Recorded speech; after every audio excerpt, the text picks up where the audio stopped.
안녕하세요. 책 읽는 보라입니다. 오늘은 우리나라 최고의 화가 중에 한 분이시죠. 이중섭님의 작품 그리고 작품 3개 읽어드리도록 하겠습니다. 그분의 작품 3개에 대해서는 한국현대미술사가이며 미술평론가이신 최석태님의 글로 전해드리겠습니다.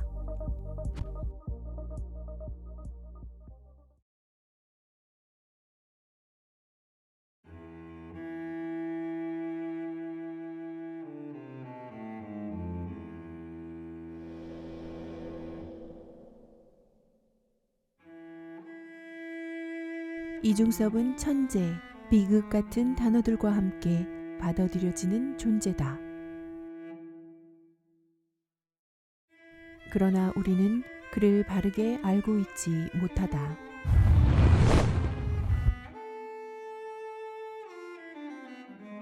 그가 태어난 평원군과 어린 시절을 보낸 평양, 중등과정을 보낸 정주의 오산, 이사하여 살았던 원산은 지금 우리 손이 닿기 어려운 곳이다.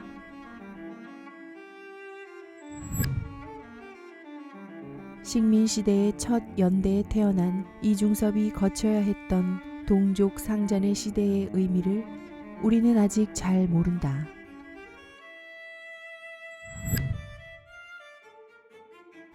월남한 뒤에 이중섭은 여러 가지 곤경에 직면하며 살았다.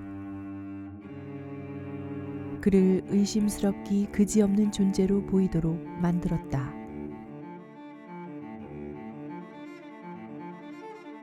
예술가, 특히 미술가에 대한 잘못된 인식도 그를 잘못 인식하도록 했다.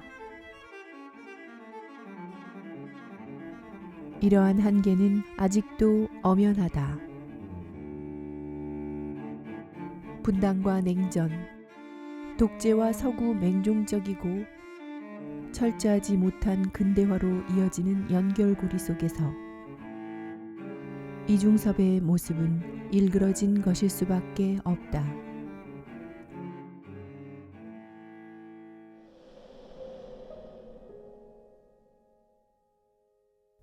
평양 근처 평원군에서 태어난 이중섭은 초등과정을 이수하기 위하여 평양으로 옮긴다. 아버지를 일찍 여윈 이중섭 일가는 외할아버지의 보살핌으로 안정을 유지할 수 있었다.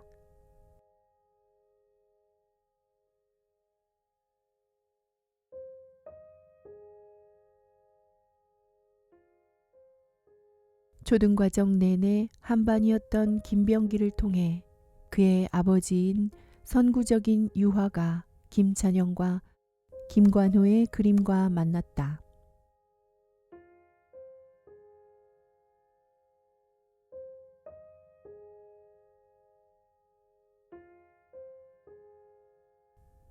그가 초등과정을 다니던 시절은 평양권의 미술가들이 단체 삭성회를 조직하여 잠옷 활발한 활동을 펼친 시기였는데 이중섭이 이에 접한 것은 당연했을 것으로 보인다.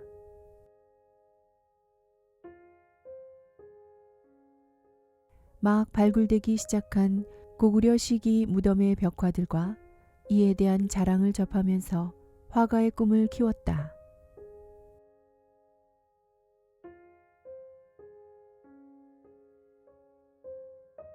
신흥의 기운이 가득했던 도시 평양은 새로운 것과 옛 것이 교차하면서 빚어낸 분위기였다.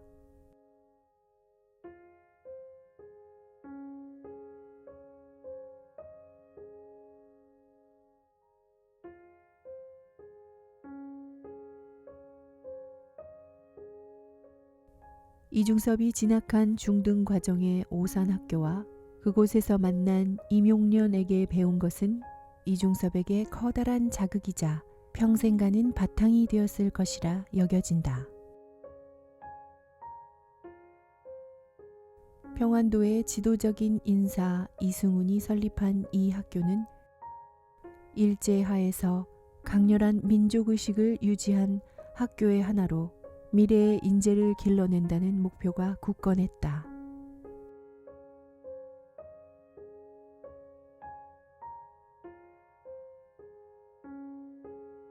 이런 상태에서 오산에 부임한 이명련은 식민지 시대에 드물디 드문 미국 유학 경험자로서 특이한 위상을 차지하는 인물이었다.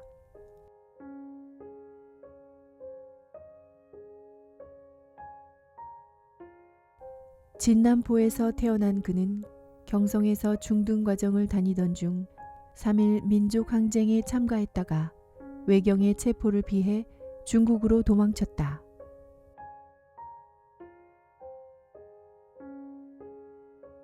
그 후 미국으로 가서 시카고 미술학교를 거쳐 다시 예일대학을 졸업, 장학금을 받아 유럽에 1년 머물며 벽화를 모사하는 등의 활동을 하다가 돌아온 사람이었다. 그는 돌아오는 즉시 다시 중국으로 가서 중국화라 부르는 동양 전통의 그림을 배우고자 하기도 했던 것에서 알 수 있듯이 서구 문화에 맹종하지 않고 다른 단계의 미술을 실천하고자 했다.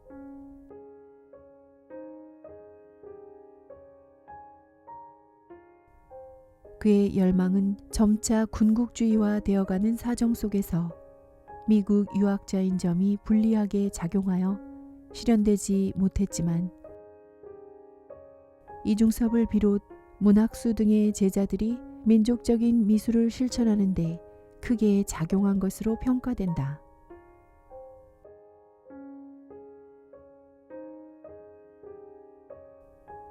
그의 아내인 백남순이 그려 학교 박물실에 보관하던 낙원은 병풍 형식의 산수화 구도를 한 독특한 유화로 이들의 지향점이 무엇이었던가를 알 수 있는 징표라 할 수 있다.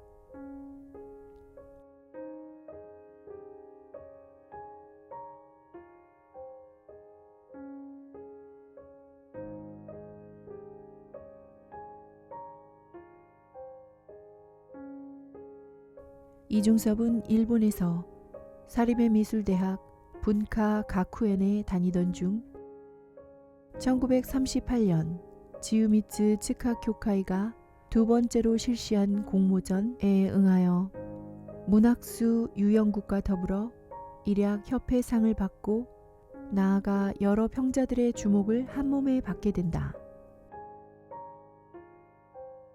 환각적인 신화를 묘사하고 있다. 소품이지만 큰 배경을 느끼게 한다. 옛 신비 속에서 생생한 악마가 꿈틀거리고 있다. 대단히 작은 화면에 가득 찬 영웅적이고 모뉴멘탈한 구도는 대개의 큰 전람회가 대작주의인데 대한 당당한 항의다.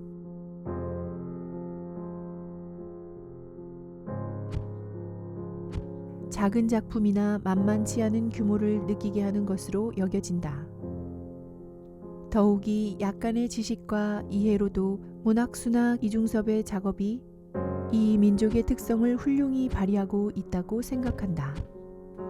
그래서 서구 근대미술 양식에 의해 자라고 겨우 여기까지의 미로에 도착한 일본 작가들에게는 역으로 문학수나 이중섭의 작업 성격이 하나의 큰 반성의 쐐기가 되지 않을까 생각한다.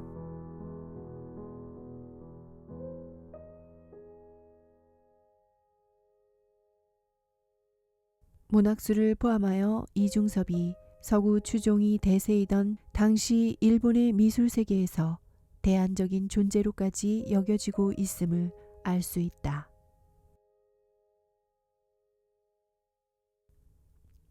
실제로 이중섭과 문학수는 출품을 거듭하면서 회우를 거쳐 드디어 회원이 되었는데 이 전람회에 출품함으로써 이들은 커다란 성공을 거둔 것으로 보인다.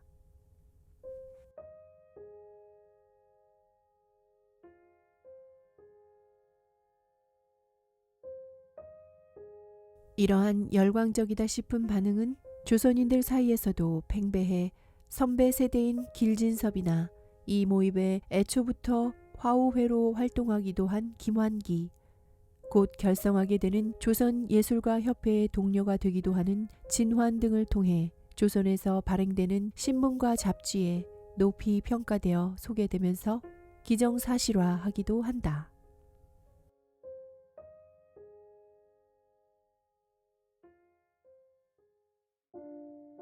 이중섭이 이후에 천재로 평가되고 인식된 이유가 이 시기 일본과 조선에서의 활동에 근거하였던 것으로 여겨진다. 습작기라 할 일본에 유학하던 시기에 이중섭이 많은 습작을 했다는 증언이 많다.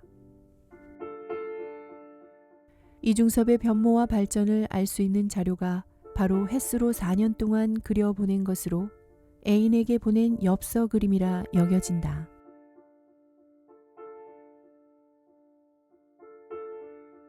환상적이고 거대한 느낌의 설정이나 서투르다고 할 첫 단계에서 매우 능란한 정도까지 날짜별로 분포된 것을 살펴봄으로써 발전의 양상을 알 수 있는 것이다. 최초의 엽서는 1940년 말에 원산에서 보냈다고 하는 그림이다. 물고기 꼬리를 한 소가 바다에서 솟아나오는 설정을 하여 출품한 작품의 분위기가 바로 이러한 것이 아니었나 여겨지기도 한다.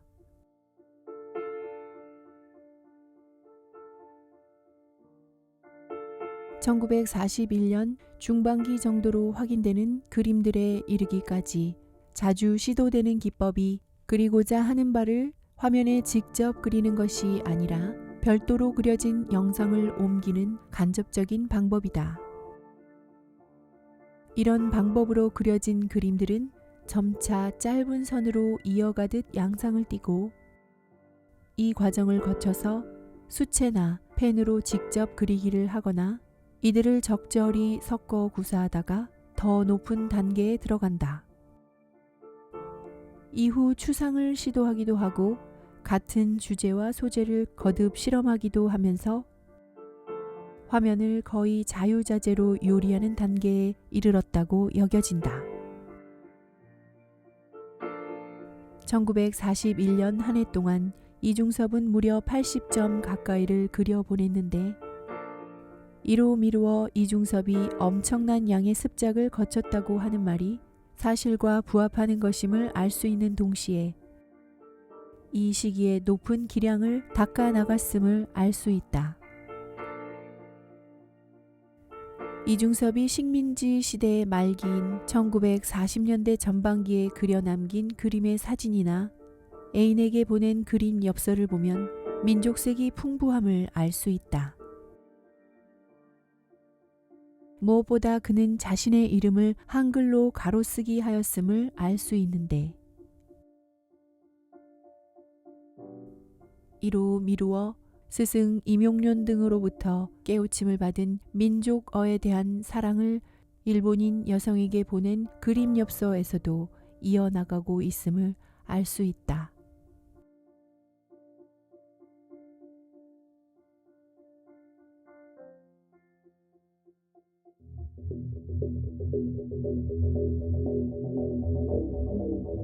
그런데 이 시기는 일본 제국주의가 더욱 광범하고 본격적인 침략 전쟁을 수행하기 위하여 이름도 일본식으로 바꾸도록 강제하고 조선어 금지령을 내려 민족어를 완전히 말살하기 위해 광분하던 시기이다. 이런 시기에 발표하는 그림들에 한글로 이름을 쓰는 일은 상당한 모험에 속하는 일이었다. 더욱이 조선 민족을 상징하는 소가 저항하는 듯한 그림에 곁들여 발표했으므로 체포당할 수도 있는 일이었다. 이런 사정을 감안한다면 이중섭이 한 사람의 저항적인 화가라고 부르기에는 무리가 없다고 여겨진다.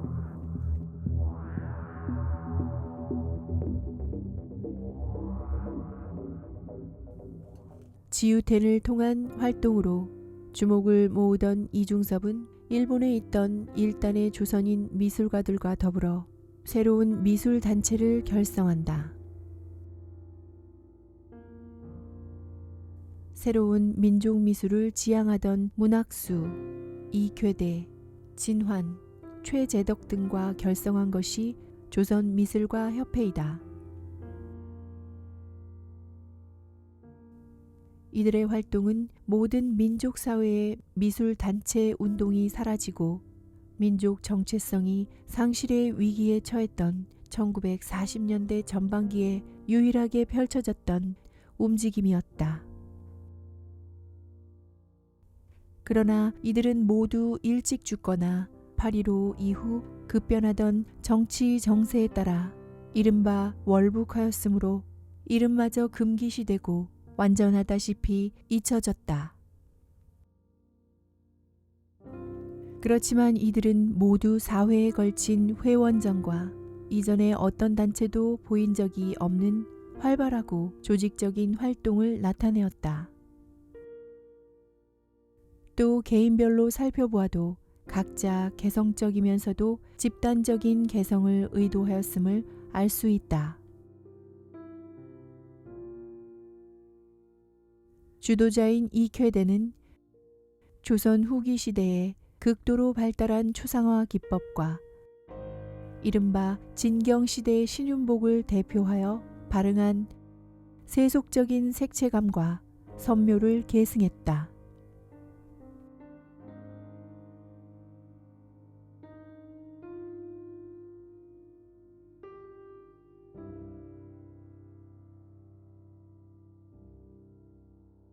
진화는 소와 어린이를 소재로 하여 새로운 미감을 나타내려고 하였다.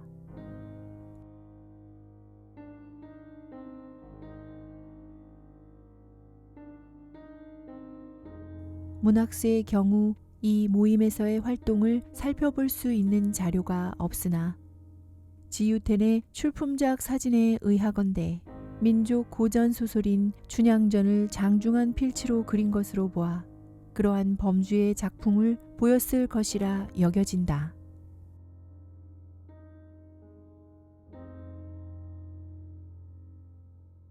이들은 막 활동을 시작한 민족주의 미술사학자 고유섭과 식민하에서 역사화를 제작해 주목을 받기도 한 이 여성의 이론적, 정신적 가르침을 받아 민족 미술을 실현하였던 것이라 여겨진다.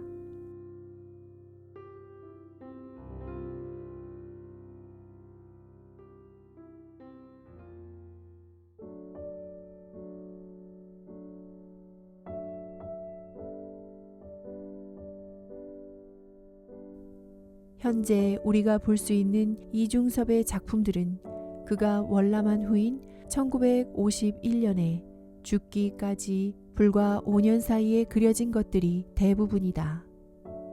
그런데 이 시기에 그려진 그림들에서 특기할 사항은 이중섭이 나름대로 파악한 민족적 미감으로 가득 차 있다는 점이다. 여러 사람들에 의해서 지적되었듯이 고구려 무덤 벽화에서 유래한 듯한 구성 요소와 분위기가 자주 눈에 띄이며 즐겨 그린 어린이상도 우연히 나온 것이 아니라 고려 청자의 무늬와 이른바 민화라고 하는 조선시대 생활 그림들에서 유래한 것이 틀림없는 것으로 여겨진다. 이중섭의 그림에서 풍기는 느낌이 조선시대 초기에 유행한 분청사기나 민예품의 분위기와 흡사하다는 지적도 많은데 구체적으로 분청사기에 실현된 여러 가지 기법을 종합하여 응용한 그림 봄의 어린이도 있으며 유화의 필촉이 서예에서 유래한 것이라는 지적도 있었다. 자세히 보면 1940년대 전반기에 그려진 연필화에도 그런 느낌이 물씬하다. 여자, 소년, 세 사람 이런 그림들에 구사된 연필선은 바탕을 파내듯 그어져 있다.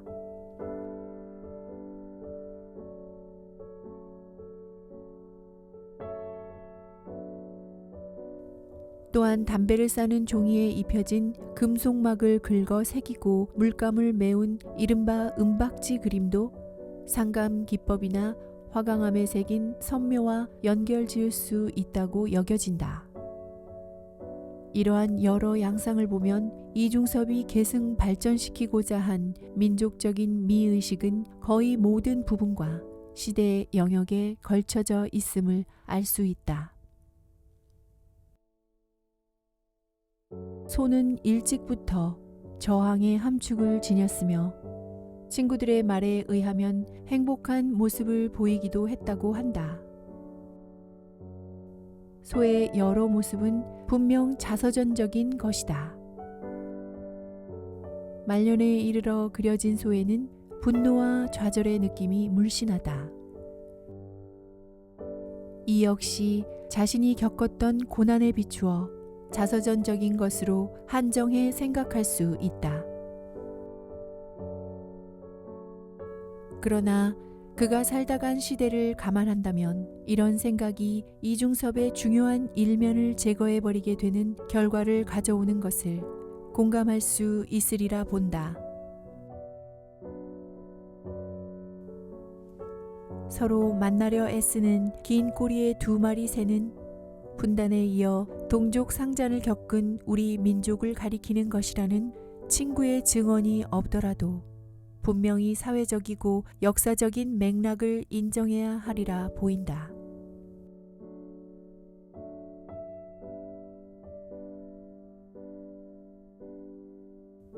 여러 마리의 닭이 싸우거나 엉겨있는 그림에서는 단순히 닭싸움 장면을 그린 것이라고 여길 수 있을까?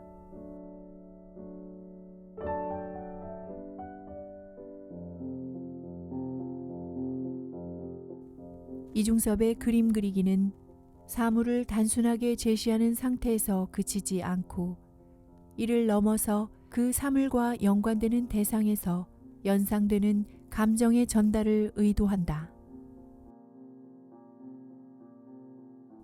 그러므로 그의 그림을 이루는 선과 색은 모두 사이성을 띠려고 하는 경향을 지니는 바, 대표작으로 꼽는 후년의 그림들에서 김정희의 추사체의 필치를 방불케 하는 선이 나타나는 것은 우연이 아니다.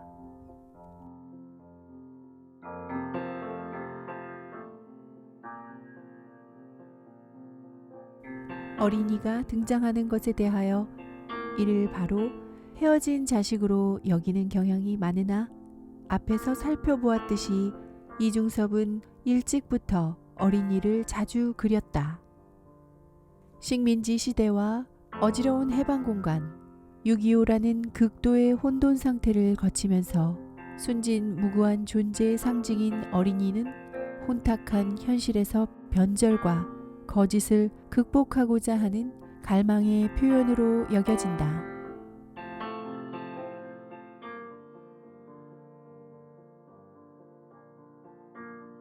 그런 점에서 전면적인 서구화로 치우치다시피 했던 근대 시기의 유화가 중에서 맹종, 이식 상태를 벗어나 자주적인 단계에 이른 사람이 이중섭이라고 한 김병기의 말은 중요한 지적이다. 이중섭의 이러한 업적이 깊이 인식되지 못하고 만 것은 매우 아쉽다.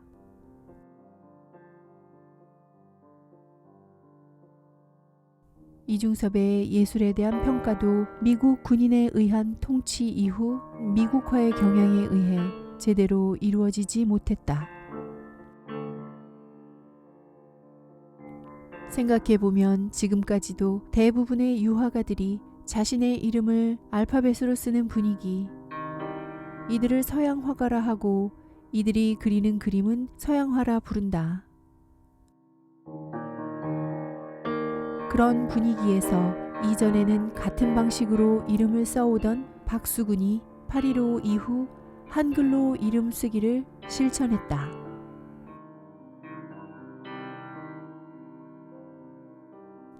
더욱이 한자로 써서 일본에 대한 자아몰각적인 혐의를 교묘하게 벗을 수 있었던 한국화 분야에서 박생광이 말년에 이르러 한글 이름을 쓰기와 단기 연호 등을 실천한 것도 눈여겨볼 현상이다.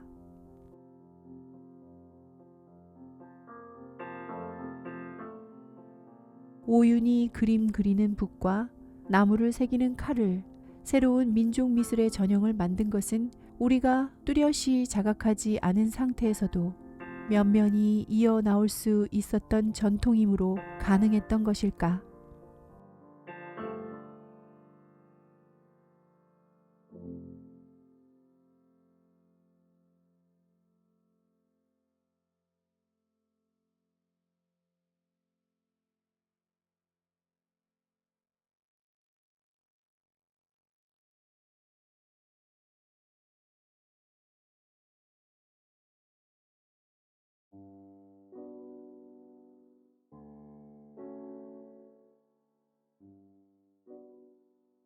이런 여러 정황으로 보아 이중섭이 그림에서 성취하고자 했던 것들을 자각한다면 우리는 더 진척을 이룰 수 있지 않을까. 그런 점에서 이중섭의 그림들은 아직도 우리들에게 끊임없는 의문을 던지는 존재로 남아있다.